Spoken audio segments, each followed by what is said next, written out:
I'm launching a Kickstarter today. I've made a game I hope you'd like to play. It's the first ever colouring in game, and I want to celebrate this occasion with Rory Muldoon over there, that's their name. We're going to launch the Kickstarter live, and maybe I'll get up and do a drive.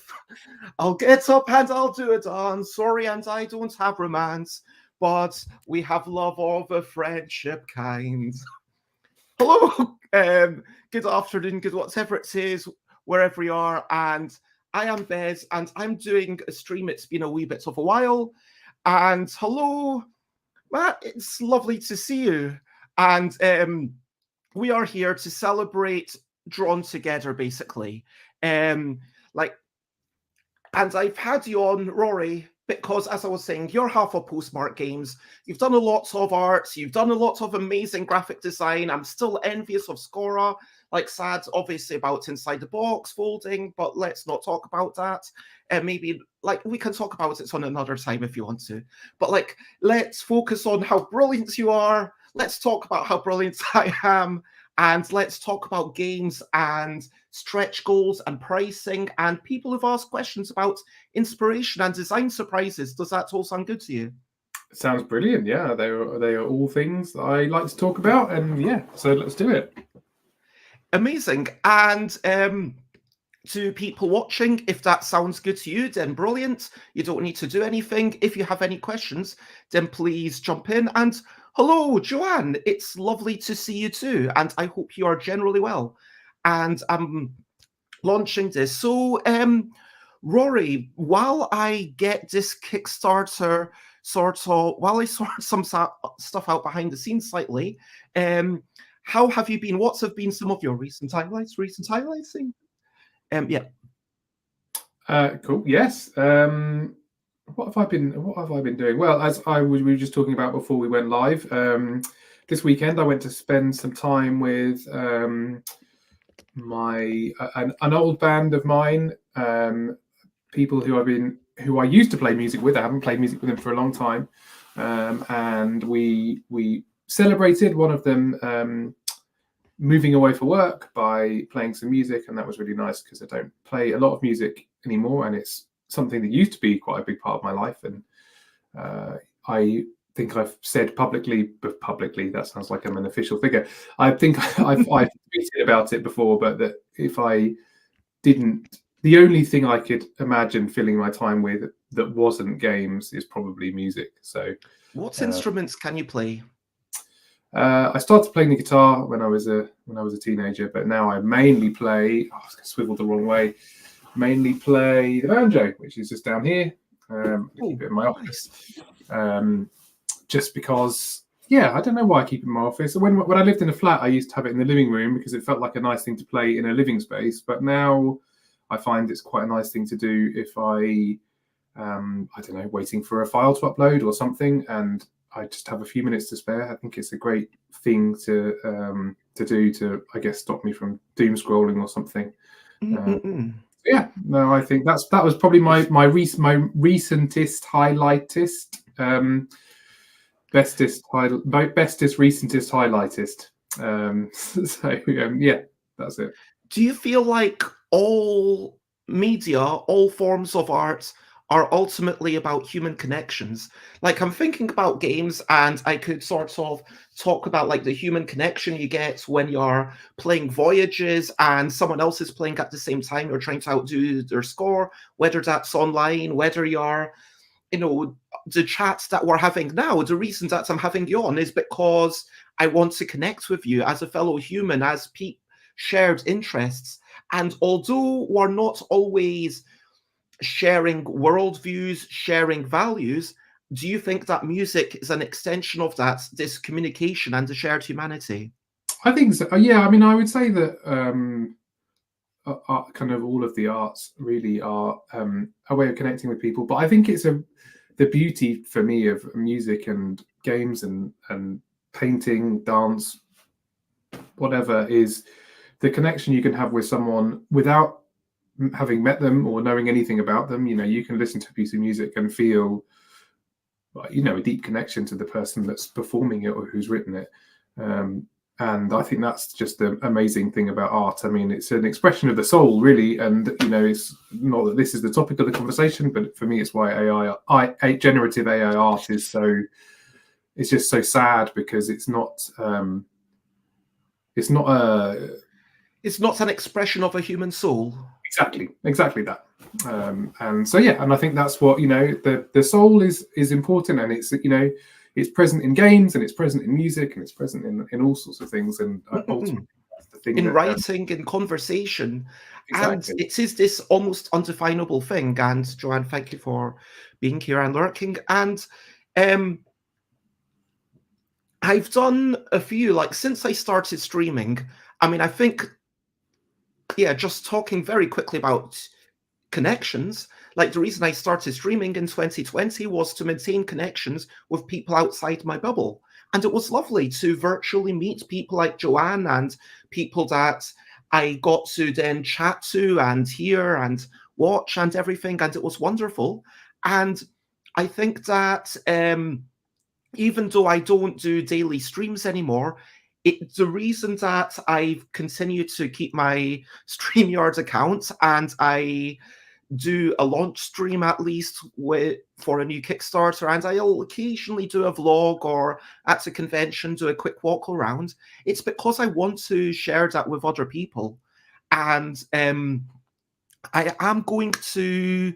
So let's talk about this Kickstarter, because, much as I love you, I am here in a sort of self-serving, egotistical way. Hello, Alex. Hope you're well. And you've played this. I think you played Heart versus Skull. I have, and I lost to Chris Kingsnorth, but we won't dwell too much on that.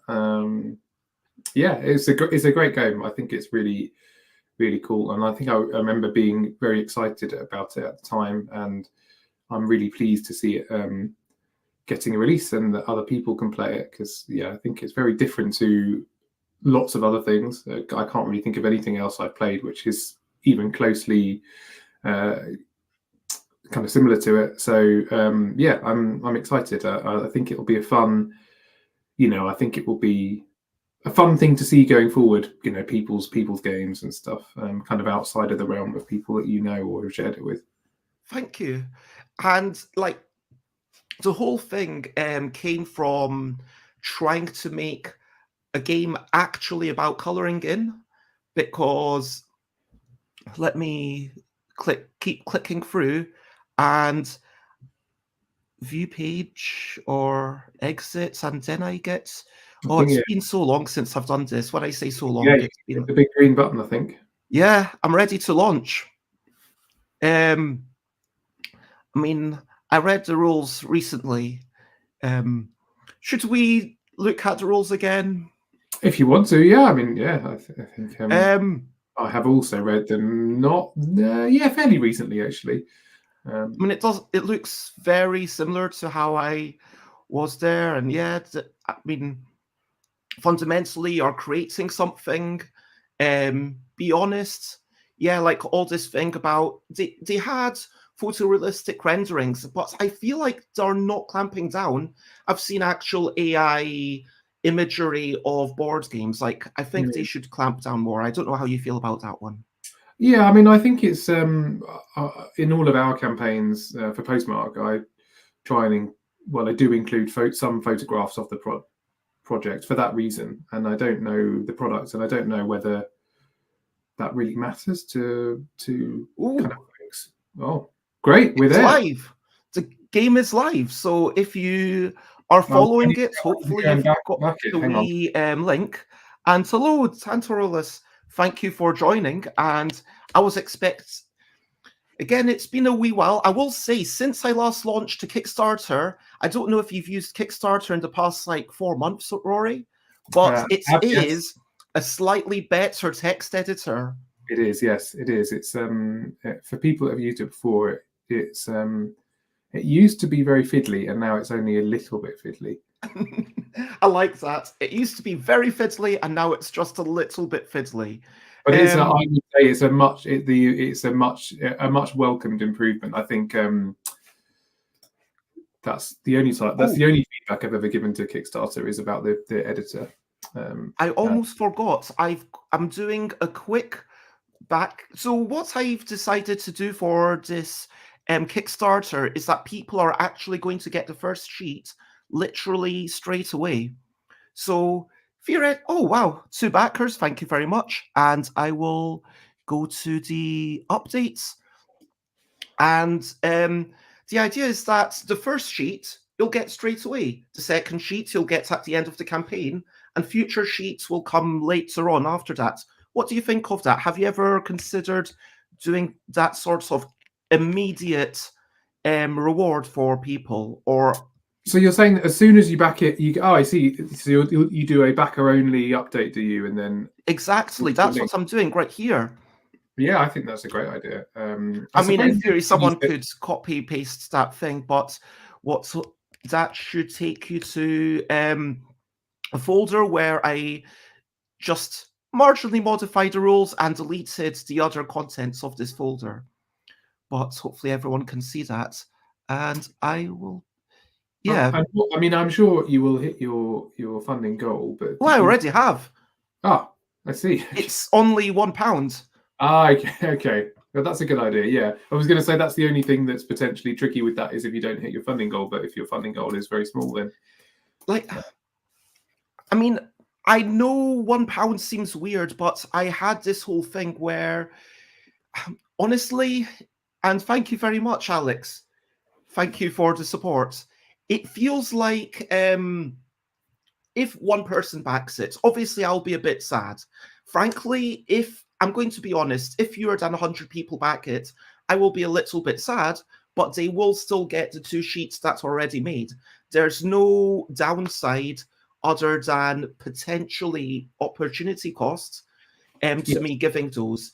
It's not like I have to pay to do them. So whilst I wouldn't be, I mean, this sounds like, I don't know if I'm being too demanding or egocentric, but I'm hoping to get at least 200, 300 backers, because I am not doing as much work for this as some of my previous campaigns, but at the same time, you can literally get this for £2. And I've said, if you can't afford that £2, you can literally just back it for no reward and you'll still get the thing.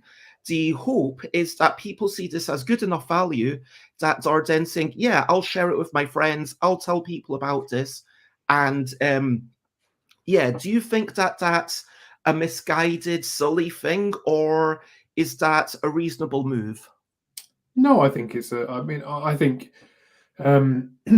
my experience of using Kickstarter and providing digital only rewards is that most people are, I mean, pretty much everybody is honest about it and pledges and keeps the game. We don't. A question that people ask me fairly regularly about Postmark Games is like, what do we do about piracy? And the honest answer is, well, nothing, because it's such a small, well, that we know of anyway, a small minority of people that do share the games without buying them. Yeah, I think the most of the board game community, most of the people that back games on Kickstarter, I think are decent folks, and yeah, I think it's a great idea, and also I think there's a bit of for some people, I think there's a bit of Kickstarter fatigue, which is the kind of big Kickstarter projects that are maybe run in similar ways, that do have a lot of stretch goals, and maybe they require a lot of investment from the person backing, as in time and emotional investment in, well, first of all, I'm pledging maybe quite a lot of money, and also then I feel like I'm involved in the campaign to an extent where I've got to check in every day. And I think doing anything which is kind of breaks that cycle a bit or offers something different on the platform can only be a good thing, because that's when we get cool stuff, when people do different things, and yeah, hopefully it will inspire other people. Yeah, just like kind of experimentation with what can be done with crowdfunding. Exactly, yeah. And I think, yeah, it's nice. Then you might find that someone else does something similar in future, and then that's a nice thing that you can kind of trace back to you and be like, well, someone else has seen value in the way I do this, and that's really cool. I mean, I think a couple of people, which was super lovely, like Galen did something of subsidized rewards, which I did inspired by someone else. Alex says, when are you announcing the deluxe stretch goals? Will there be a playmat? So just for people who are unaware, it is digital only. With the refinements, the truth is, I feel like I've addressed this, but if I get with the new sheets, it comes down to, am I inspired to do it myself? Do I have ideas to do it myself? Do I feel it's worth my time? Do I feel it's worth my energy? Do I feel like it has audience? And like any creative endeavor, it's so messy and it's so reliant on your own emotional energy, I think, to get shit done. And it's great that I have the opportunity to get stuff done. And I'm very, if like 10 people back it and it's like they love it, then great. I will be very happy to have sent this sheets out. I won't consider it a waste of time, but I will be slightly upset that more people haven't gotten it. Whereas if it got to like 300 people, say, there would be at least a couple more sheets, I would say. And if it's like 1,000, and then I'll be thinking, okay, maybe there's enough demand and enough value in me continuing to put more efforts into this for a while longer. And it's interesting having that, like talking about pricing. And yeah, I wanted to say, like pricing doesn't necessarily mean that you're going to sell more copies. A free game doesn't mean more people are going to play it. Like Make a Word Search, which you've played and rated, thank you very much, is not one of my most played or rated games, even though people could play it with absolutely no printing required and basically no equipment. And I think it's the marketing is such a big thing, and even like telling people a few times about it isn't enough. It is that, graphic design, the aesthetics that will draw people towards it. And I will admit that, my graphic design of the Kickstarter page isn't super fantastic. But what do you think Rory is like as a person who's kickstarted things with Matthew Dunstan, which have gotten 12,000, 6,000 people? What do you attribute that level of success to? Well, I mean, that's a sort of like $1 million question, isn't it? Really, I think I don't know is the answer. I think a lot of That's fair. a lot of marketing is there's sort of strategic marketing, but I think you can get lucky with things as well. I think we were probably quite lucky with Voyages, which was the first game that Matt and I released as Postmark Games, and I think you can do lots of things to try and encourage games to do well. There's obviously lots of ways you can do that, from the marketing to the way that it looks to the way that you talk about it. But ultimately, especially using a platform like Kickstarter, you are quite reliant on external factors which you might not be able to control, like how many other games are on Kickstarter on that particular day, how much Kickstarter choose to push or not push the game for you, because they a lot of backers, for people that don't know, come internally directly from Kickstarter, so they see the product on the main page or in one of the featured sections of the platform. So yeah, I think, I don't know, you can do lots of things, but I think there's also a bit of crossing your fingers as well, and hoping that the external factors work out for you as well. But then I'm saying this as someone who's not I'm not a marketer, a strategic marketer. That's definitely not my skill set. But you have graphic design skills, and hello Timmy, it's lovely to see you. And I think those graphic design skills absolutely lead into marketing. I mean, for my games, in case people are unaware, I do my own illustrations, so I've drawn these things, but I have got some small edits. So actually, if we go into the first update. Hopefully this link works. Oh, it's not a... I will actually update that update. I'm glad I checked. But in Hearts versus Skull, like a tiny thing. Oh, no downloads. That's not good. Sorry. You can sort of see it there, that I got Jack to make a couple of tiny tweaks about the placements of certain lines. Mhm. Like after 20 games, I was like, oh, let's get rid of that tiny triangle. That's just looks a bit messy, and let's shift that line over there because this is going to lead to people seeing more of this thing. And like a little bit of refinements at a certain point, things need to be totally redone. But having someone else doing the graphic design allows me to focus on what I think is my core strength, which is that illustration and rules design, let's say. Yeah, and I think so much of making games as a singular person or in a small team is just trying to work out how you can maximize your time on the thing that you are good at and that people are backing the games for, and minimize the amount of time you spend on doing things which maybe are not in your wheelhouse, and it might be better to get other people to help with, or maybe aren't necessary. I think that's the other thing about Kickstarter projects. It's very easy to go back and look at other successful Kickstarter projects and think, well, they had this particular element in their campaign, so maybe I should have that element in the campaign as well. But in reality, I think, as with anything that we buy or consume, it's just clarity of what it is, which is the main thing. Just getting people straight to like, oh, this is what you're going to get. And I see that quite often with Kickstarters. It's maybe a little bit unclear as to what the game is or how it plays or what you're actually getting when you back the game. And you can have the snazziest video ever, or amazing pull quotes from folks, but if it's not clear as to what it is, then it's kind of doesn't really matter.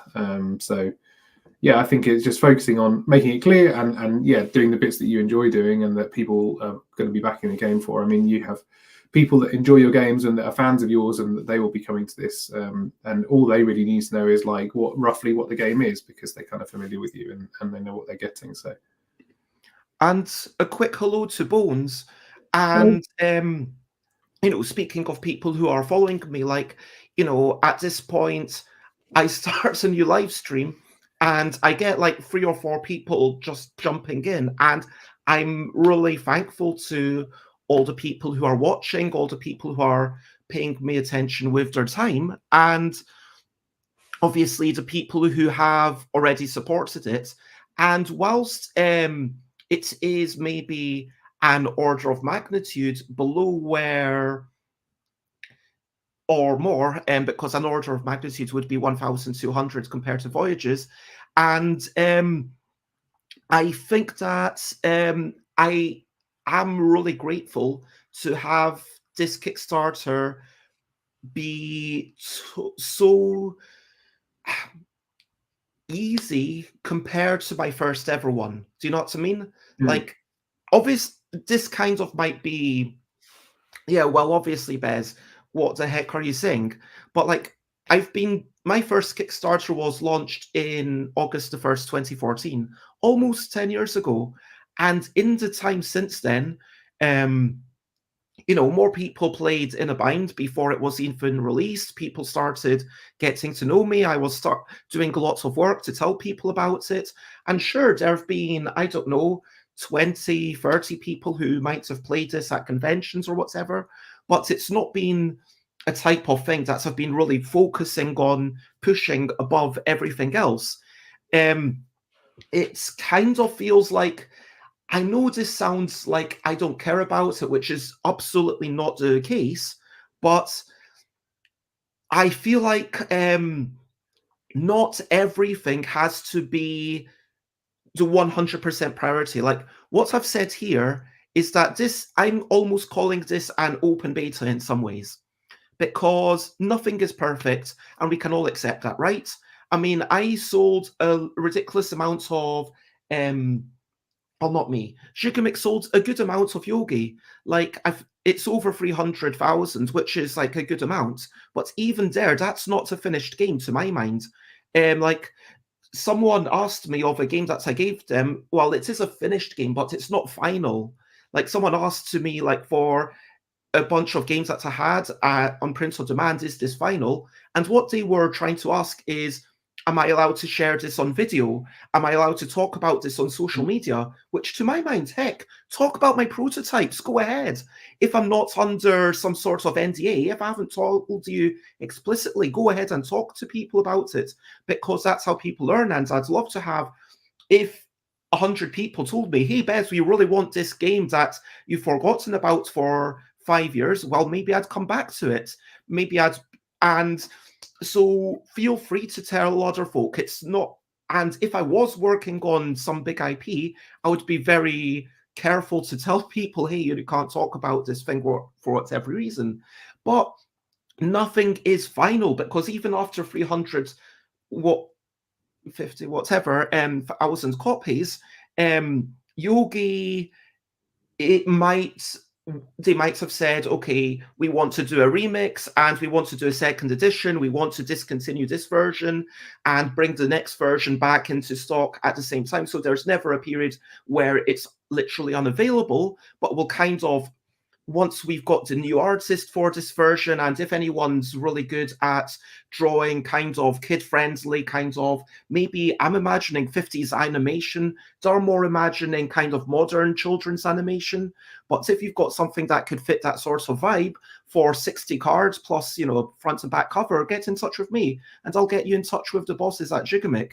And the point is that nothing is final. Do you get what I'm saying, Rory? And I hate it when people are like, is this final?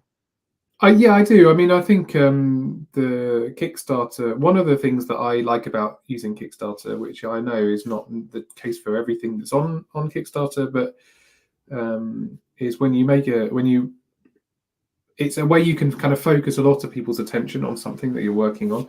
And I would say that every one of the games that we've done as Postmark Games on Kickstarter, we've made changes during the campaign, right up until we send the files out, because suddenly you get lots of people who are looking at the rules, who are looking at the, that might be looking at the iconography and then have questions. And it's nice to be able to, the joy, I think, of doing like print at home or digital only rewards is you can be much quicker in how you make changes to things. You're not beholden to print deadlines and things like that. So it's like this nice dreaded day zero update that video game people talk about.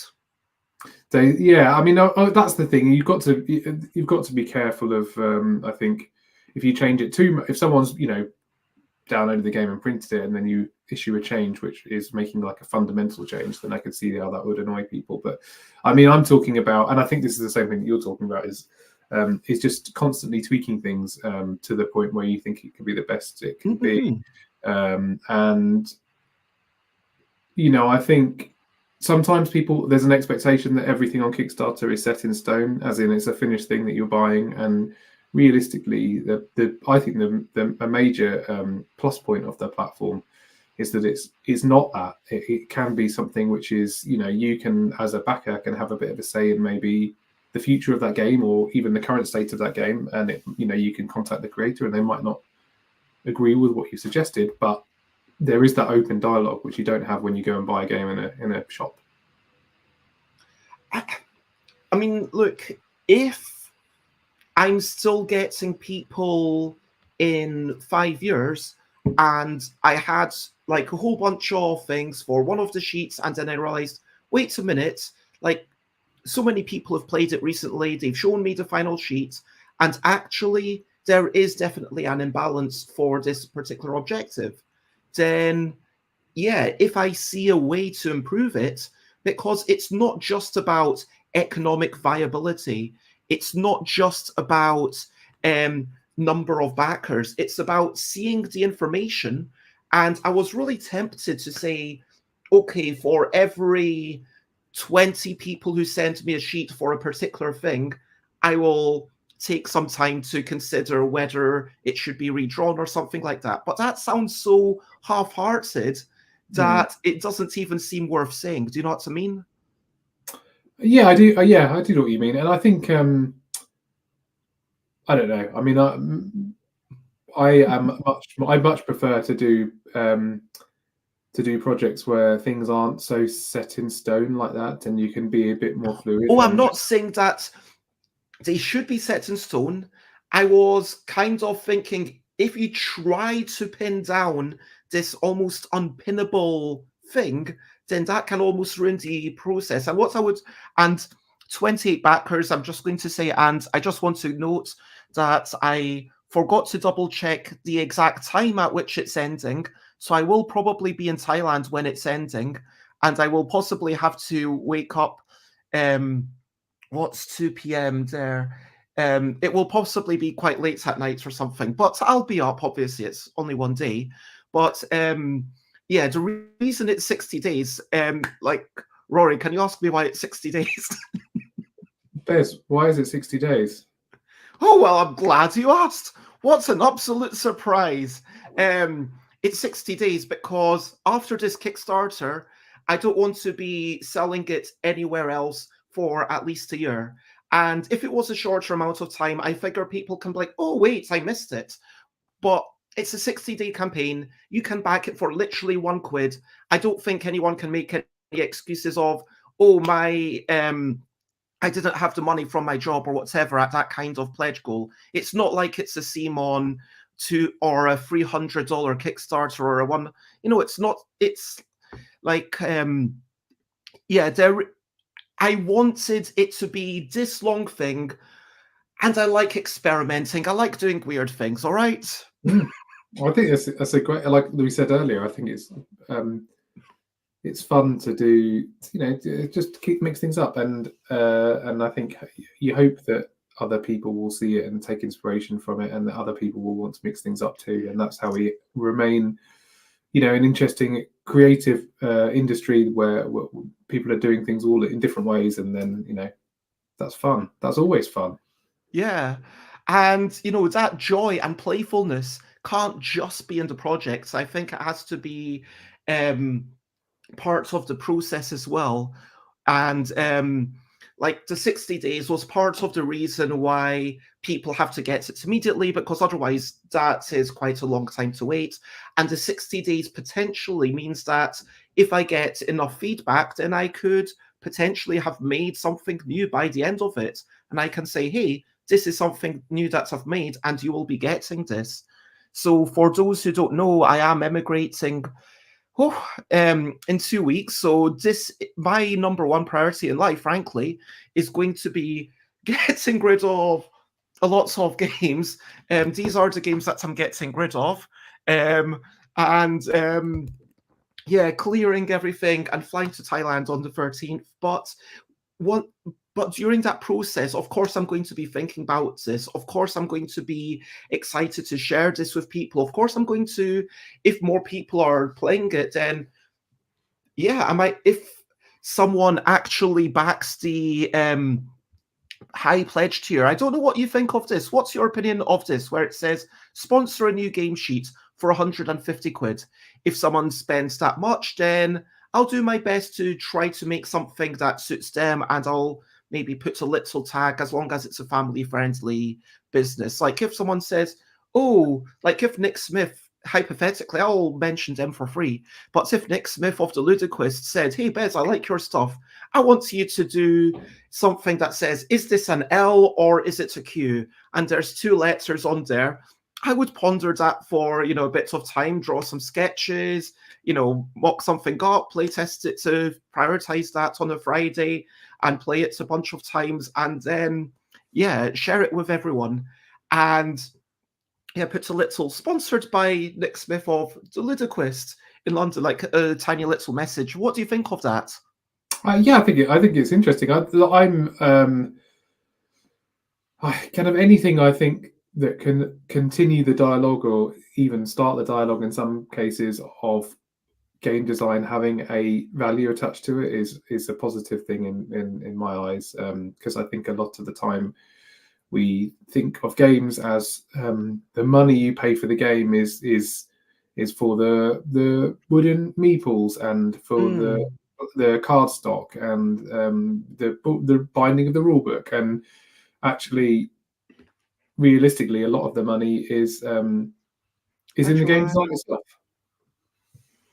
And I think I think it's good to be clear about that, to be open about it, and say, look, I guess having your work available for hire reminds people that the time has value. Exactly. And I have done that on previous things where I think for In a Bind, the first ever Kickstarter, it's again talking about inspiration from other people. So many people have get your image face in the game, which is if you've got humanoids, well, it's quite obvious. And like there's pictures of a few of my close friends, and there's also Red Panda. And Red Panda only exists because someone sponsored it and said, please don't draw me, but draw a red panda. I really want a red panda in your game, which was cute. And there's like Maggie Roston, the pole dancer. There's my friend Liz Chu as a mermaid. And then a similar thing happened within a bind. Junior and Kitty Cataclysm, I think I allowed 2 humans and 3 people to get their cats drawn. So the 2 humans were on the one card that kind of has a cat's herding humans in a... But you've not done this kind of sponsor me to make a thing on request. Have you considered that for Postmark Games? Have you... would you consider that for your own stuff? Yeah, possibly. I mean, I think that yes, I don't think it would be off the cards. I think with Postmark Games, with the stuff that I do with Matt, we sit in this space, I suppose, where I still want to keep things quite open, and but I appreciate that people do have expectations as well. But I think the main thing for us is that we're trying to not put out stuff that we're not personally proud of or that we think is good. And I think, I don't know really. I suppose I would worry that. I think. Sorry, I was interrupting you, but it sounds like you're concerned that other people coming into the creative process will result in you making something that you're just unhappy with. Yeah, but I mean, I that's what I work as a graphic designer, and I don't always personally love the stuff that I work on, and that's just that's, I think you have to be able to separate that whenever you're doing any paid creative work. I suppose it's more that I just wouldn't want to commit to saying. I think the way you put it in Drawn Together is really good, because it's you're not promising it. You're saying you'll think about it, you'll work on it. I'll spend time pondering, drawing, testing, and maybe redrawing Drawn Together game sheet based on the description you'll give. You'll also be sent all original art. If it's family friendly, I'll share it with everyone else too. And they need to tell me, and I give some indication of what's worked in the past. Like Ghost versus Skull, the first thing I ever drew was terrible, because most of the shapes was, well, this could be a ghost or a skull. It's not got the contest that you get with Love Heart versus Skull, which I think, or Circle versus Triangle, or Ghost versus Tree. But how would you approach that, for example, if someone pledged and they said, I own these 2 companies and here are the 2 logos, and they were quite, maybe quite complicated shapes? I suppose you'd have to have a dialogue with them where you said that's probably not going to work, or here's another way I could do it, which is, that again, that's part of, I think, any kind of commercial creative work, is there has to be a conversation between the person who's asking for the thing they want and the person that's making the thing, because, there's sometimes we know that certain things might not work. And so that's just an interesting thing, I suppose, of not promising that everything you do will work. And I think that's my only concern. I mean, that's my concern in, I suppose, anything I do in paid for work, is that it's just making sure people are clear that what my personal view is, whether it will work or not, and if they still want to continue, then that's fine. But we've had that conversation. I mean, it's a really interesting thing what you're saying about this kind of being a freelancer, which you are, and which I'm now actually starting to do a tiny bit of illustration for people and mixing, like drawing a parallel between that and this kind of pledge level. And also having that dialogue of what are the key expectations. Like, Yeah, someone has asked me to draw a logo for them. It's like basically mixing a book plus the map plus like the trans pride flag, and I think they were happy to have a trans woman doing it. But also I like to think it was because I showed them a bunch of images of previous um watercolor paintings I've done, and I said, okay, these are my creatures, these are like some watercolor paintings, and they said, oh, those paintings, it's exactly like that. That's the style that I want. So we've got that expectation now. So yeah, I've drawn them like in a photo, like 32 of my watercolor paintings are like, okay, that's a good style. I know I can do it. Now I've said to them, okay, I will draw three very like I think the word I used a slightly rude word, but let's call it sketchy. I will draw three sketchy images and send them to you, and then you tell me what you think of the colors and overall composition. I'll send at least two more refined things to you in about a week, and I'll aim to get the final things to you before I leave, with the understanding that there is leeway in here and you will accept it as long as it's by the end of the year. And because just to get all that stuff in writing, it wasn't like a legal contract. It was just mm, to get it very clear. These are my milestones, and they're going to be paying me a third of the money after each of these milestones. And that seems like a reasonable way, because then we continue that dialogue. I continue getting that affirmation that yes, I'm on the right path to what they actually want. And it feels like everybody wins when you communicate more, right? yeah, definitely. And I think I guess for that pledge level, you would just need to make sure that whoever's pledging for that is happy that they are, I guess, entering into that conversation with you, and it's not just a case of, hey, I want this, and then I'm going to, disappear and then come back in 6 months' time, I'll have it. And so I think, yeah, but I think, yeah, like you say, as long as you can have that conversation with people, then it's normally works out. And I think really there's so many ways that you can creatively tackle a problem. And sometimes when someone says, I want this, and you think, well, I don't know whether that's feasible. Well, it might be feasible, but you might need to have a small compromise, or you might be like, well, I would do it like this rather than this. And then usually that works out, but it only works out when you can have that conversation. So yeah, but I think it's like I said, I like it as an idea, because again, it's you're using Kickstarter in a slightly different way, and that's a good thing. I think it's beneficial for everybody, for other creators, for people who back games on Kickstarter, for people that don't back games on Kickstarter. I think for people to see things being done slightly differently is good, because it just gives us more options for the future. And so like I said, someone else might have a similar project and be like, great, this is exactly how I'm going to tackle this now, and you've kind of helped pave the way for that.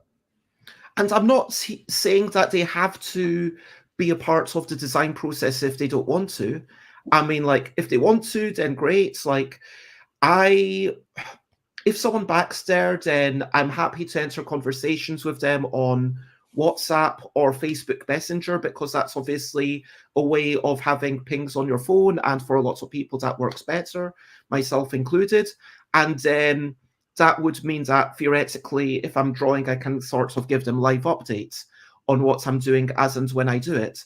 And but if they just want to say, you know what, I want to have a whiskey bottle or a bicycle, those are two objects that are somehow meaningful to me, and you draw them.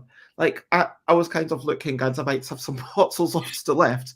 I don't actually have any whiskey in the house, despite being Scottish. I'm not a big fan, sorry. But anyway, let's say someone says that. So I'd be like, okay, fine, and I'd keep them updated, but I don't think I'd need that much more. Whereas if it was someone who said, okay, I've got these two company logos, I might say, well, the final judging, other people aren't going to be able to recognize these company logos, so that doesn't really work.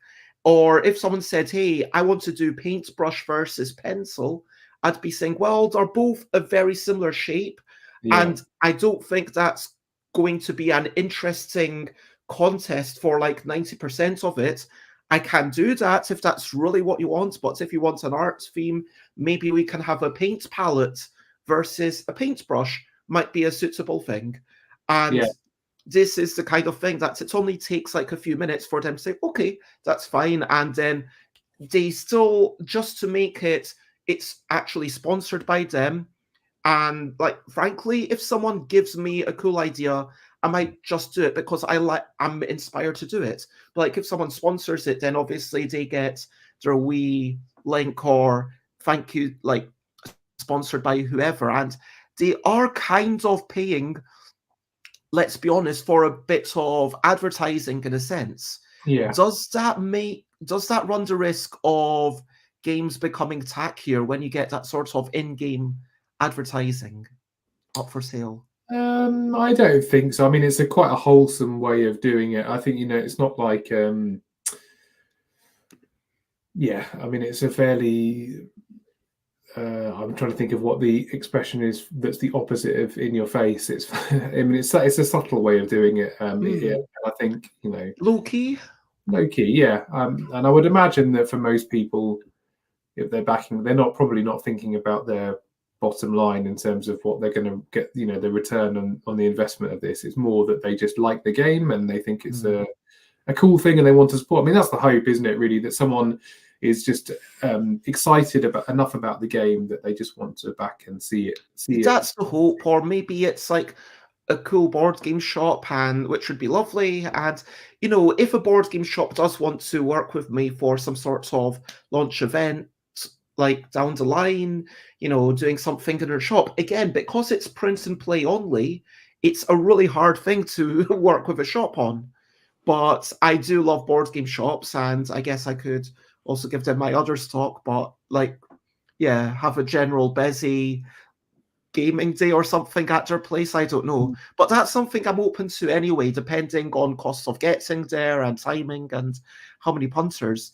How do you promote things? Because I know Voyages, I saw some like sheets at Aircon, and you had like the mega game of Voyages, which was really cool as a post Kickstarter thing. And like, I'm going to ask you that, but I'm also aware we've got 2 questions which we lined up, which you need to ask me. I need to ask you. Yeah, or to ask each other. But like, what do you think about that marketing? Like, you can't really do in-store marketing of a print and play game. That's what I'm saying. Would you agree? Yeah, I mean, it's difficult, and I think, yeah, like you say, we have done with Postmark Games, we've done some at event stuff. I would say it's not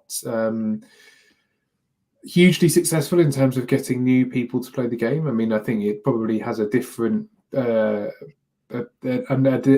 different benefit, which is maybe spreading the word a bit more rather than directly getting people to kind of buy the game. I mean, also, I think it's just, with like you said about liking board game shops. I mean, I go to quite a few conventions and I like board game conventions, and it's nice to have some kind of way to represent what you do at a board game convention. So, I mean, there's lots of different reasons we do things, and not all of them are about selling more games. I think, yeah, I mean, it comes back round to marketing, and despite the fact I worked in a marketing agency for many years, it's a bit of a black spot for me. I'm trying to get better, trying to kind of learn what I can learn, but yeah, I mean, I think the one thing that kind of I think kind of digital only print at home, print and play games do have going for them is that they are very easy to get to different people all around the world. So you can perhaps get folks in countries that wouldn't have access to perhaps boxed games because they don't get shipped there, or they're just not available in retail in that particular country. Excited to play the game because it's something that they can play, and so it's got a universal appeal. Doesn't really matter where you are in the world, and also I think like they just get like drawn together. I think would be a great game for people to play on stream. I mean, they'd have to be in the same room, I guess, but they do need to get a judge from someone who hasn't seen the game in progress. So that is a wee bit of a challenge. But yeah, that is the one wrinkle that makes it not super stream friendly, I guess. Yeah. I mean, you don't think it would work with people actually playing it on? I guess you then, because the whole idea is that for those who don't know, the way it works is you've got a sheet. It starts off without any colors, and then you're taking turns to color in one, or if you like, two sections, and you're blocking the other person. And even if you've seen half of the game, you know who each person is going for, what each person is going for. And on a stream, I would be talking through my thinking process, saying, haha, I'm doing this because it obliterates the silhouette of your eyes or something like that. And then at the end, the idea is that you take it to someone who hasn't seen who's going for what. So it's very deliberately not a popularity contest. They have no idea who went for what. It's just, does this look like a fish or a car? Does this look more like a triangle or a circle? And then people just give their gut reaction. And normally, with most of them, 70% of people have a similarity of opinion. If you were to go and do a Twitter vote, which I've done quite a few times, and there's almost a purity where they aren't biased in that way. And I guess you could maybe call in someone from off camera who was just doing something in a totally different room, like a family member, but yeah, as the final judge. And then people could be like, oh my gosh, I totally disagree. What were they thinking? So maybe it could work, but I don't know. Yeah, but I mean, I think it would be interesting to see a version of it that would work. But yeah, I hear what you're saying. Also, Amanda Panda, I'm actually realizing that. So Amanda Panda on Blue Sky asked about what the inspiration was, and I'm realizing that I don't need you to ask me that question, and it feels like a waste of your time almost for you to sit while I do that. So maybe I'll let you go in like 7 minutes or so, and also Brian from the Building the Game Discord asked what surprises there were along the way. And but as a kind of teaser, the biggest inspiration for it, although you can read more of a story on the Kickstarter, and I'll go into that verbally, it's basically Ellie Dix was making a game ostensibly about coloring in, and in theory, like, the colors didn't really matter. Like, if the blue had been replaced with a purple, and purple had been replaced with blue, if you know what I mean, it would be the same game.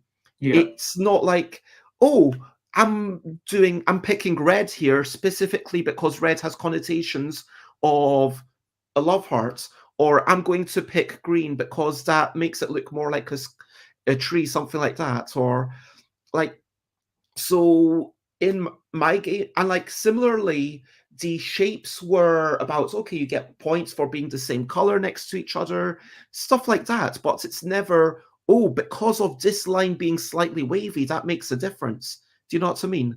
Yeah. And I was thinking, how could you make something that was actually about coloring in? I'd also heard about the Reddit April Fool's thing, where they had people making these 1 pixel per person, massive communal art. And I thought, well, what if you were competing over a thing, and how would you make it work? I don't think you can have a mathematical victory condition. I think the only way it can be genuinely about coloring in is to have a human appraise it at the end. That's my personal conclusion. Yeah, I would agree with, having played the game, I would agree with that. Yeah, I think it's, like I said, it feels very different to kind of anything else that I've played before, and I would encourage folks to check it out, especially for £1. I mean, what's a pound? You might not like it, but you might love it, and a pound is a very small gamble. And frankly, honest, like even if you're low on funds and you're like, oh, I can't, like, yeah, it's a bit of hassle, but pledge it, download it. If you're like, oh, I don't like it, then you can unpledge. You don't need to feel bad about it if like it really matters. If I understand for some people, even that might be a bit too much, and I'm not going to be grumpy if you're backing it and then you unback in the final 48 hours, because a Kickstarter, honestly, those first few backers, and thank you very much to the 34 people who have backed so far and everyone who will back from now on, it does help it rise up the algorithm. And for those who maybe want to do a little bit more, and after this stream, I've posted it very quickly on social media, but if you want to do a quick post yourself, or if you've got someone in mind who you're thinking, oh, this person quite likes coloring in, maybe they would like a gamified version of competitive bloodthirsty coloring in. And that's the thing, it sounds like this super cute, gentle game. I'm not even sure it's a cozy game. I don't know. What do you think? Would you call it a cozy game, Rory? It's quite in your face. I think it feels to me like I mean, maybe this is a strange parallel to make, but a little bit like an area control game in a way. So it is quite confrontational, but in a good way. I mean, I don't think it's like it's not a mean game. I think it's just more interesting in, like you say, blocking spaces and trying to control areas of the sheet because you think they are important because you need to silhouette something, and if you can manage to make the whole outline, then you think you've got a good chance of that defining what the object is. So yeah, I wouldn't say it's a cozy game, but it is. There is something quite nice about colouring in a sheet and then passing it to your friend for them to then colour in a bit. I mean, that part of it is, there's a nice tactility to it. And yeah, like I said, it's different and fun, and having that excuse to sort of slow down, because sometimes I was kind of quite impatient, because once you've picked the shape, just executing your move, whereas let's say in Go, okay, it takes you about and it's actually kind of an interesting distribution of time, because in Go, I'll spend like maybe a minute thinking of, assuming this is the vibe of the game, I'll spend a minute thinking of where I'm going to place my piece, and then I'll spend maybe a second or two placing the piece, maybe taking away anything I've captured. That's it. It takes almost no time. In this game, by contrast, I'm going to be spending like maybe a good like 10, 15 seconds, depending on the size of the areas, just doing that coloring in. But then the interesting thing there is that once you've started doing your coloring in, the other person knows what you are coloring in, and they can start pondering. So it's not as if while you're thinking, they can't be thinking because your move might disrupt theirs. They've got this kind of time that almost forces you to slow down and think for at least the length of time it takes to color in, if you know what I mean. Yeah, no, I think that is interesting, and also I think because you say you can, this is, I think I'm trying to remember when I played it. It was quite a while ago, but the choice to colour in one or two shapes is quite interesting as well, because if someone starts colouring in something and you can think, well, are they going to colour in the adjacent shape? Oh yeah, I've got a very brief, this is how a turn works, which based on feedback, people wanted more of a, okay, what do you actually do? And yeah, on a turn, like there are kind of rules that you can link to that. Hopefully it just shows this and nothing else. The rules aren't like amazingly in terms of graphic design, but set up, you choose your three colors and you choose the sheet. Then, and that person's meant to be the person who's won a game most recently, because it is a slight disadvantage because the other person gets to choose the two objectives. Then from then on, you're taking turns. You choose any of the 3 colors. There's no my color, your color.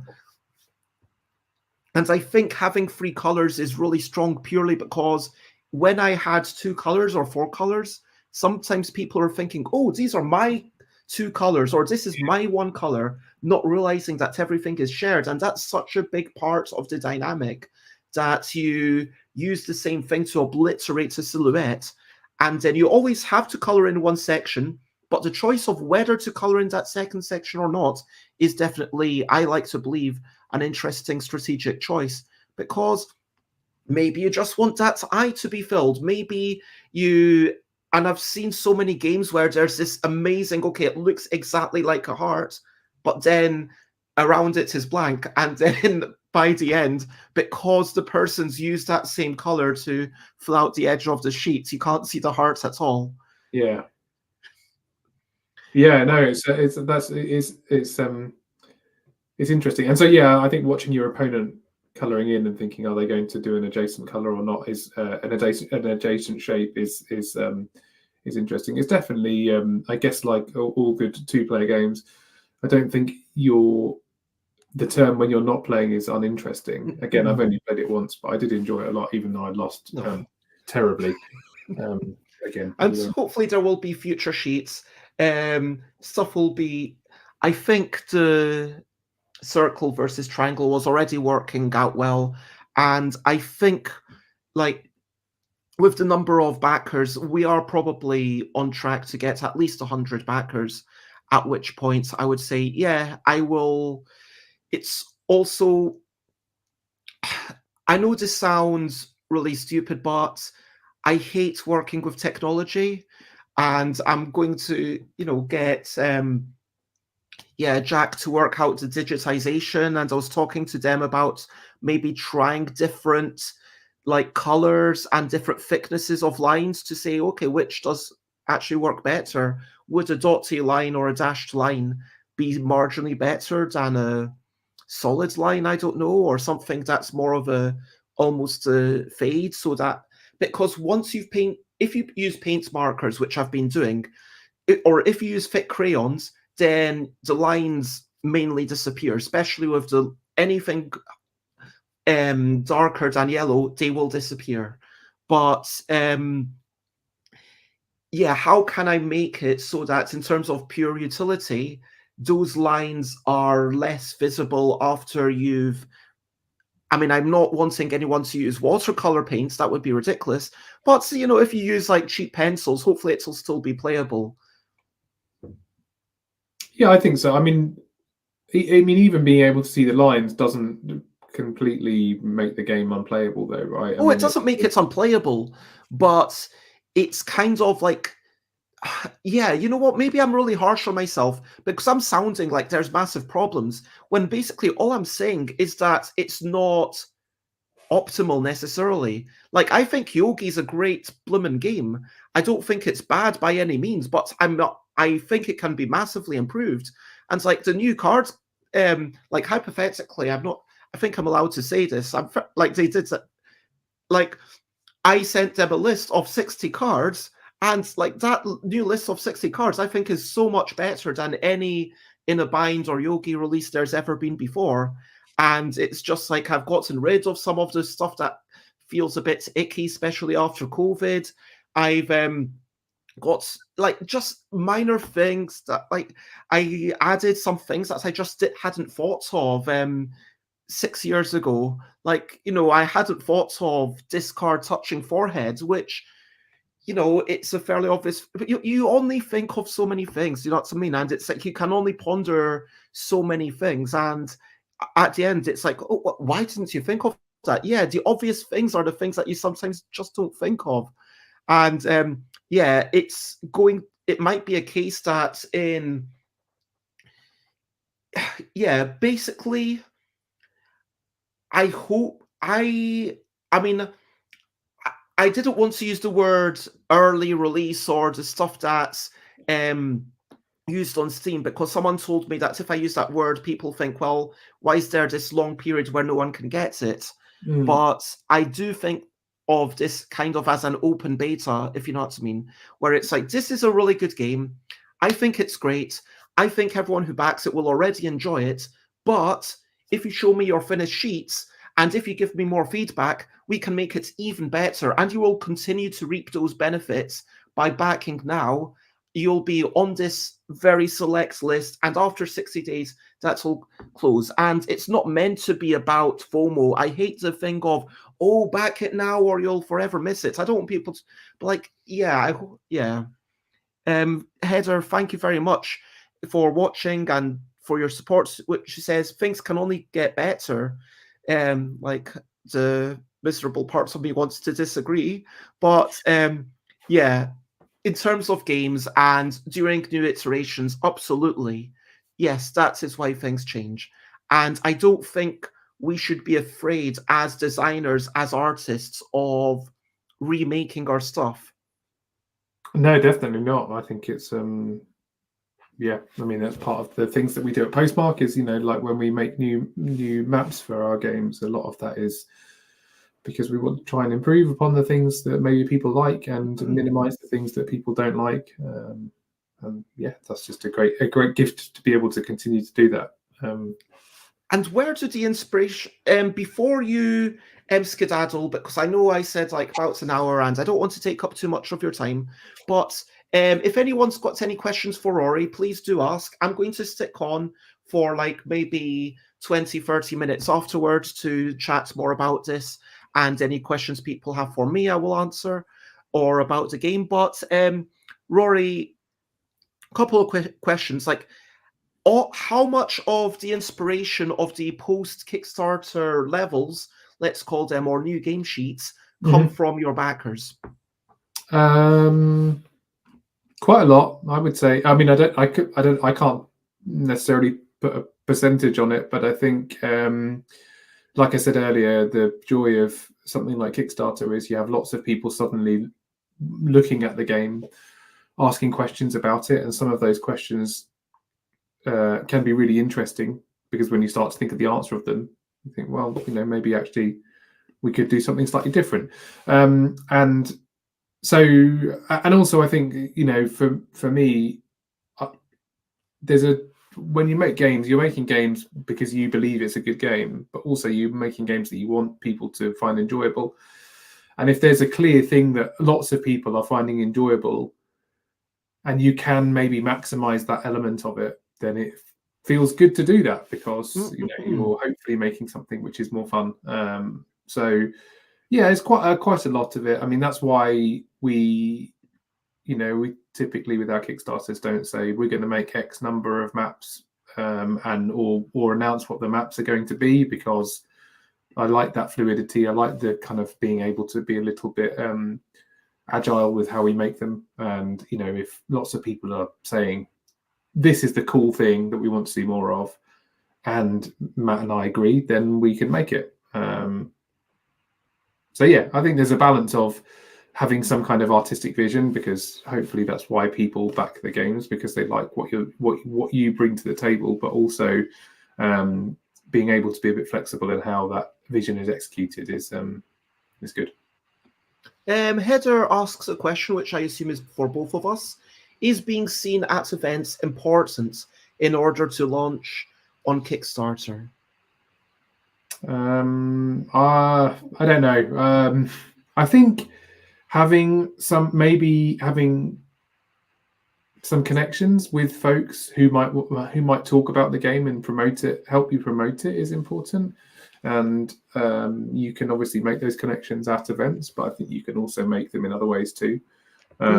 So I think there's people who are experts at running Kickstarter campaigns and who study it a lot. I'm not one of those people, but I do believe in the power of having some momentum before you launch a Kickstarter campaign, whether that's because you've demoed the game or product at an event, or whether it's because you've made a lot of connections online, or whatever it is. Just something that when you do launch, there'll be a few folks who are waiting for it and who will be wanting to back it. And I'm just kind of pondering what you say about making connections, I absolutely agree. It's about forming the crowd, and like the whole adage of, well, crowdfunding is about having the crowd first and then the funding comes afterwards. Like for my first thing, it was basically direct friends. I would say maybe 90% of people who backed In a Bind originally were either people I knew or people who knew people I knew. So I would say 90% of people were maybe 1 or 2 steps removed from me. And then there were like, a good 10, maybe 15% of people who found it through Kickstarter or who were a bit more removed through social media or whatever.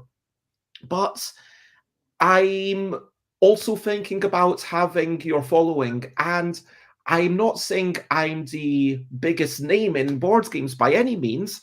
I mean, obviously, but at the same time, I have been mentioned, and there is a small group of people who know who I am. Like, I looked on Kickstarter, and there's like 340 something people following me there. So all of those people, in theory, are going to be sent a little email as soon as I do something. And after this, I'm going to send an email to my mailing list where I've got just under 1,000 people, and they'll all be hopefully reading an email which talks a little bit about this game and what I'm trying to do with it. And like at the local board game cafe, and this sounds like I'm just bigging up myself and tooting my own horn, but I hope, again, it doesn't come off as arrogant or egotistical. Like, at the local board game cafe, the owner said to me that they're happy for me to occasionally bring my own stuff, and then the owner of the cafe played one of let's call it my next auction game. I've not got a name for it, but it's going to be a relatively long name that tells you exactly what's going on. It's a game about taking turns to offer a price for a thing that you want to have the most of. That might be its title. Anyway, so they played it, and they were like, wow, this is really good. I'm really enjoying it. Bring it back. I really want to play it again. And because I got the owner saying that, like, other people are excited to play my stuff. Like last Monday, I went there and someone played two of my unpublished games and also Yogi, and they were like, oh wow, you're a great game designer. I really enjoyed all of those games. And I think because I've managed to build up a reputation, hopefully people are like, yeah, even if I don't like party games, I can appreciate that Bez makes better than average games.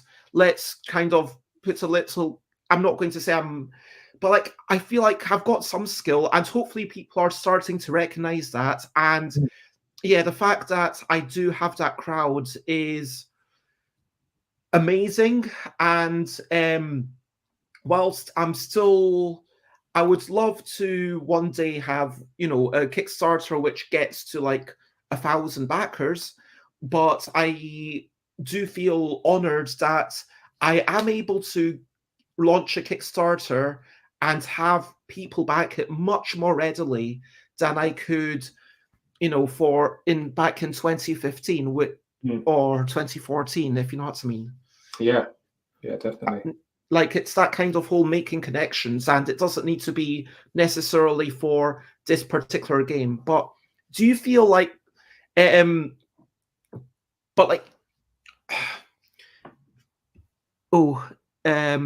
Stream, the robot says it's stretching time. The one last thing I wanted to ask is, so you have done a couple of, let's say, more traditionally based rolling, right? So, and then one where it's kind of like got this thing where you can draw literally anywhere, and so it's got like this more organic look with waypoints. And then you've got like, you had another designer on board to be like, hey, let's do something about conquest and like military history, like whatever.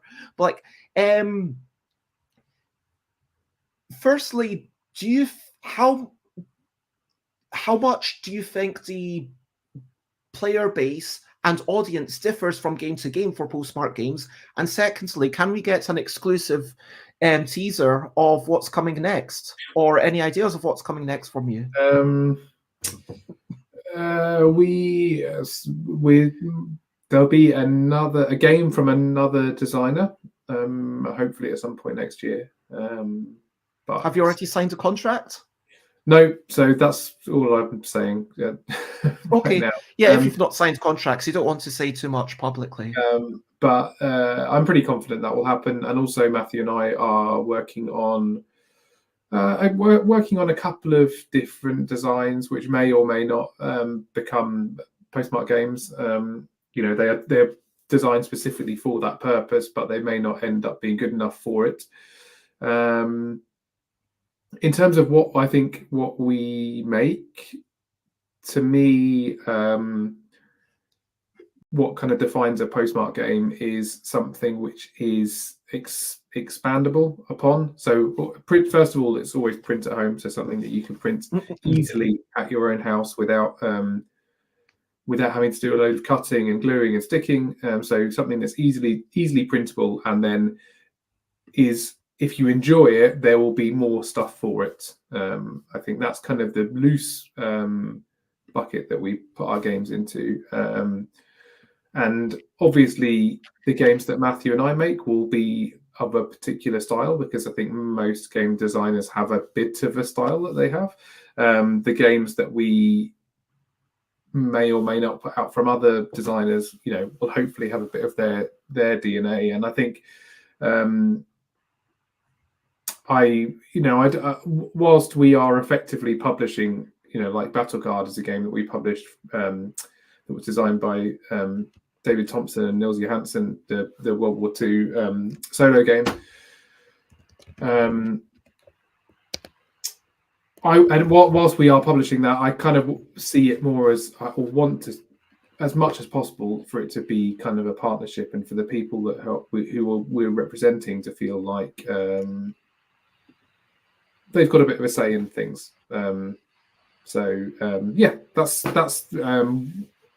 a very vague answer to those questions, but I mean, it definitely feels like the like 2-player only, both players on one sheet, makes it very much like, hypothetically, like if I had offered you it as a Postmark game or whatever, or suggested it, I think you need to be in the same room.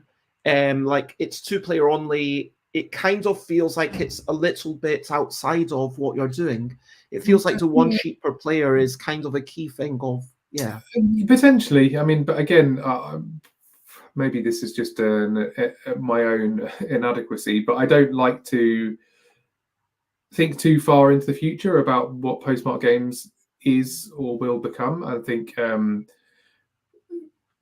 as long as it still feels like a creative expression of Matthew and my work, then I'll be happy. So we may do something that's different. I don't know, but I think we'd have to assess it at the time, see how we're feeling about it, and see whether it felt like something that was a good expression of what we're doing and what we want to do. It's fair. Well, thank you so much, Rory, for joining, and much love. I will go into a bit more detail about those 2 questions that were asked by Brian and Amanda Panda, and any other questions that people have. But Rory, is there anything else? Oh, I've got a wee link of where people can find you. And is there anything else you would like to say to people? Not really. I mean, thanks so much for having me on. It's always nice to chat. And I think, I like, as I said earlier, I would imagine most people who are watching this stream have backed the game, but if you haven't, you definitely should. And also, I know I've talked about it before, and like you say, I've left a BGG comment on it, but Make a Word Search is a brilliant game. I think potentially, Drawn Together and Make a Word Search are both games which would be excellent games to play over the holidays. So if you have some time off in the next month or so, then I would say grab it and play it, and I imagine you'll have a lot of fun. So And I hope it goes. I hope it goes well. I hope a lot of people get on board with it because I think it's an interesting thing. And thank you very much. I mean, there's always the little thing of, oh, what's going to happen?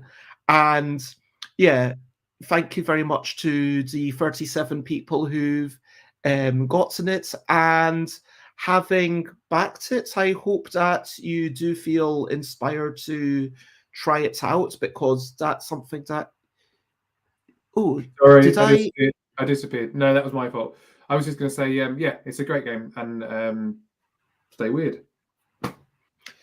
Bye bye bye bye bye bye bye to Rory. Bye bye bye bye. Thank you for chatting with me. Bye bye, Rory. Bye. See you later. See you. Yeah, thank you very much, Rory. And I'm just going to go out of the personal things, and I'm just looking at stuff on the Kickstarter, and I will get that screen back. So now Rory's gone, we can talk about him. Did you hear that Rory sometimes will wear a hat? And Rory never knows how to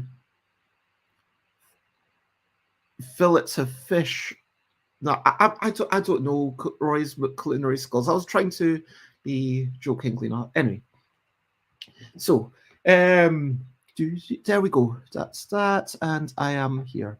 That's probably a good screen. So yeah, Amanda Panda asked, "What's the inspiration?"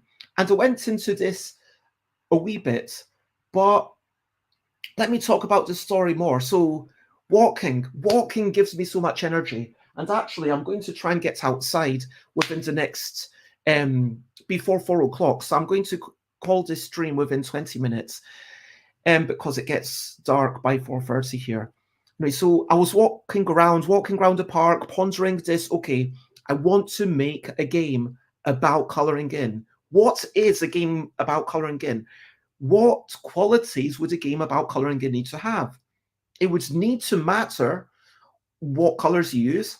It would need to matter what the specific shape is.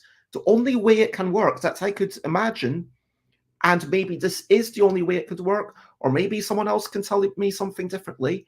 I think you need to have a competition of, does this look like a thing or not? And to be a competitive game, it's like a battle of, okay, I'm not saying that there couldn't be other ways that the game could progress, but fundamentally it's, does it look more like this or does it look more like that? I'd recently heard about Reddit's April Fools. So for those people who don't know, look it up. Like, there's a person from Reddit who talks about like what they did for April Fools, and in one of the years, everyone got to draw one pixel on a giant board, and you only draw one pixel. But then you see, oh, people are making a map, and then people organized, people decided, okay, collaboratively, I'm going to draw this, and that was cool, and people did interesting stuff. And okay, it was sometimes looking like one thing, sometimes like the other, and I was thinking, okay, what if people were drawing pixels, and then they were trying to make the end results look like a thing? Like, maybe it's a whole bunch of squares, maybe it's bigger pixels, maybe it's like a 10 by 4, I don't know. But that doesn't feel like intuitive enough. That feels like I have no idea how to start playing a game like that. So let's have some guidance. Let's have some shapes. What if two shapes are already drawn on top of each other? What if those shapes are kind of subdivided? So the first ever version, Ghost versus Skull, was terrible. I had the ghost, I had the skull, they were both sharing the eyes. The skull was kind of going that, and with teeth, the ghost was like that, and with arms. But like, there was so much of the paper that just wasn't interesting. Also, I tried to keep each section about the same size, whereas in reality, you don't want to keep the sections the same size. You want to keep the sections roughly the same importance. So in Love Hearts versus Skull, if I go to if I go to the Google Sheets, so you can maybe see it here. like those little noses are relatively small. So are the eyes, to be fair, or the edges of like the teeth. But those massive outer bits, like they should be massive because like subdividing that doesn't really make any difference. It's just going to make the game take longer. So you want where it's just like, okay, try you don't want small bits unless those small bits are really meaningful for one of the pictures. And that's the conclusion that I came to. Yes, you don't just want the entire skull to be one thing. Sometimes maybe you want the eye to have like a second eye in it, and then it reinforces the eye, and then it makes it look more like a skull. And the more I played, the more I realized that there are certain techniques.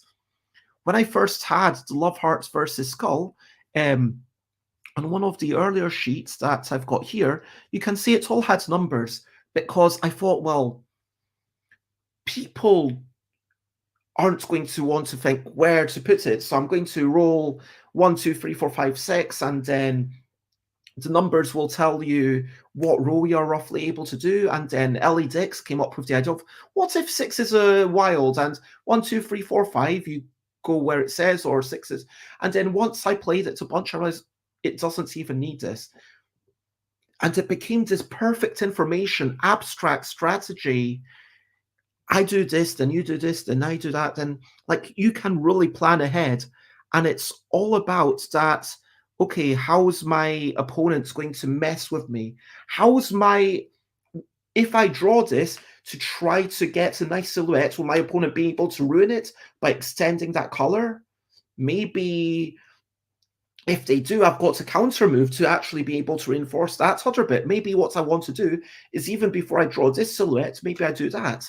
And then I started to realize as I drew more and more sheets, because like I've drawn about 8 sheets that have been tested fairly extensively at this point. It's like, okay, you can reinforce things like over there, the love hearts, you see there's actually 2 hearts within each other. And then even outside of that, there's little curves. If I wanted these eyeballs to become more, if something's not strong enough, if a certain objective is constantly losing, then I'd kind of reinforce it, because if you had a little circle, then you do the little circle. Then if the other person does the big circle around it the same color, you can still do around it so it's not totally messed up. And little things like that, trying to change the difficulty for one side or the other. There's so much to go for. I mean, there's so much tweaking that could be done. Like with any game, you can basically remake it. You can reimagine things. And with a game like it's like Magic the Gathering, I mean, they've come up with a ridiculous number of cards. I could, if there was demand, come up with a ridiculous number of sheets. Some of them could be iterated upon. It could be like, okay, this is Skull versus... I was going to say Skull versus Crossbones. That's not great because people see both of them at you. It was Skull versus Fish. That's a good one. 2 totally different things, Skull or Fish. And then people play it and it's like, okay, this is a skull, and then the fish eye clearly wants to be in a totally different thing, and this is the thing that makes it slightly hard to draw. And you want to make sure that both of them have a similar amount of quality. And yeah, it could be Love Hearts versus Skull, a simpler edition with fewer things, just to be finished a little bit faster. So rather than being a 20-minute game, it becomes a quick 5-minute game that you just play for 2 minutes with your kids, and they're like, oh, and the reason that it's 10 plus. Okay, talking about surprises, I think I've talked enough about the inspiration. And the other thing I would say from Brian from the Building the Game tabletop Discord, Brian asked, what's the biggest surprises? My biggest surprise was how cutthroat and bloodthirsty this game is. I'm not saying that it's a game that will ruin relationships, but a 5-year-old playing against their mother, like, it was obvious this disparity of skill because the smaller child just could not understand how other people could perceive this image, understanding what to focus on from a silhouette point of view is massive. And yes, it's kind of chilled. It can be relaxing as long as you're not taking, as long as there's not massive stakes on the game, but it is confrontational. And it is way more strategic than I initially thought it had potential to be. I made it thinking this is going to be a children's game. This is going to be a game for, like, you know, pitching to Crayola or something. And it's like, this is not that at all. This is totally a game for adults colouring in. If you're an adult and you like colouring in and you like strategy, or just if you want to support me, please back. I see there's 3 people still watching. I am going to say goodbye. If you've got any last minute questions, please, jump them in. Otherwise, I'm going to share one last link to the Kickstarter. Much love and say goodbye. So for now, I want to also say thank you to the 39, almost 40 people. And we are more than, what's that, 10,000% funded, so more than £110, more than 39 backers. Thank you very much. Thank you very much, Bones. I do appreciate that. Let me change my screen. There we go. Thank you very much, Bones. I do appreciate you being here. Lots of love. I am going to do a bit of marketing. Do make sure that I get outside while there's still sunlight. I'm going to do a quick bit of playtesting, and I'm going to do some tidying up. So much love and bye, bye, bye, bye. This is Goodbye Song.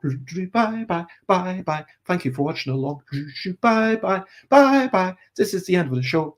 Bye, bye, bye, bye. And now it's time to go. Bye, bye, bye, bye. This is Goodbye Song. Bye, bye, bye, bye. Thank you for watching along. Bye, bye, bye, bye. This is the end of the show. Bye, bye, bye, bye. And now it's time to go. Bye, bye, everyone. Have a wonderful day or evening or night or whatever it is wherever you are. Lots of love. Bye, bye. And yeah. Bye, bye. Bye, bye. Bye, bye. Bye, bye. Bye, bye. Bye, bye. Bye, bye. Bye, bye. This is Goodbye Song. Bye, bye, bye, bye. Thank you for watching along. Bye, bye.